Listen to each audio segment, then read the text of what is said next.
بسم اللہ الرحمن الرحیم۔ دوستو، اس وقت حرم کے اندر طواف کرنے والوں کی تعداد لاکھوں تک پہنچ چکی ہے۔ اس سال عمرہ کرنے والوں کی تعداد اس قدر زیادہ تھی کہ آس پاس کی تمام گلیاں بازار نماز تراویح کے دوران مکمل طور پر بھر جاتی۔ 1400 سال کے بعد یہ ریکارڈ قائم ہو گیا کہ رمضان میں عمرہ کرنے والوں کی تعداد 3 کروڑ تک پہنچ چکی ہے۔ سعودی انتظامیہ نے عمرہ کی تعداد کو مد نظر رکھتے ہوئے کئی ویزے جاری کرنے سے روکے۔ تاریخ میں یہ پہلی بار ہوا کہ حرم کے ارد گرد زائرین کو سنبھالنا سعودی حکومت کے لیے انتہائی مشکل ہو گیا، مگر پھر بھی انہوں نے زائرین کو بہترین سہولتیں فراہم کیں۔ اس سال سب سے زیادہ عمرہ کرنے والوں میں پاکستانی شامل تھے۔ پاکستانی عمرہ کرنے والوں کی تعداد 5 لاکھ کے قریب ہے۔ اس سال اس طرح کے معجزات ہوئے جن کو دیکھ کر انسان کے ایمان میں اضافہ ہو جاتا ہے، جبکہ انسان کے رونگٹے کھڑے ہو جاتی ہیں۔ دل اس بات کی گواہی دیتا ہے اللہ تعالیٰ واحد ہے، اس کا کوئی شریک نہیں، دنیا کی ہر چیز اس کی تسبیح بیان کرتی ہے۔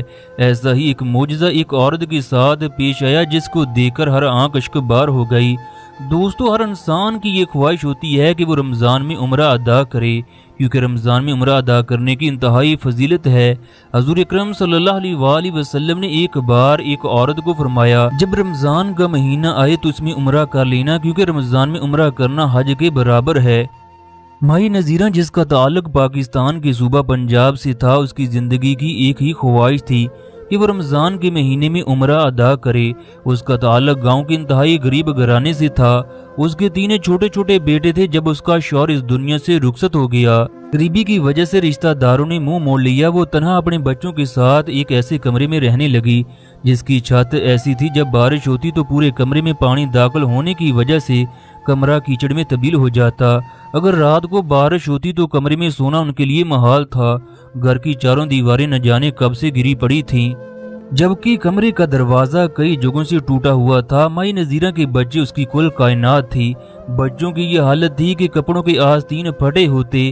ہوش سنبھالنے کے بعد بچوں نے کبھی جوتا تک نہ دیکھا۔ اس گاؤں کے سبھی لوگ زیادہ تر غریب تھے، لہٰذا ان کی زندگی فاقوں میں گزارنا ایک عام سا معمول بن چکا تھا۔ جب مائی نذیرہ کی شادی ہوئی تو ایک دن اس نے اپنے شوہر سے رمضان میں عمرہ ادا کرنے کی فرمائش کی تو وہ مسکراتے ہوئے کہنے لگا، نذیرہ، تمہیں پتہ ہے عمرے کے لیے لاکھوں روپے لگتے ہیں، جبکہ ہمارے پاس تو کھانے کے لیے بھی کچھ نہیں، لہٰذا اللہ سے مانگو، وہ تمہاری خواہش کو ضرور پوری کرے گا۔ مائی نذیرہ نے اللہ سے مانگنا کبھی نہ چھوڑا۔ مائی نذیرہ کی ایک ہی خواہش تھی کہ اس کے بچے اچھی تعلیم حاصل کر کے بڑے بڑے عہدوں پر فائز ہوں۔ اس نے عمرہ کی امید اپنے بچوں سے لگا رکھی تھی۔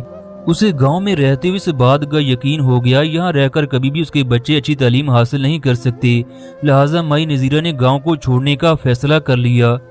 اب وہ اپنے بچوں کو لے کر شہر میں آ گئی۔ کسی جاننے والے نے اسے ایک گھر میں کام لے کر دے دیا۔ اس گھر میں 5000 کی عوض کام کرنے لگی۔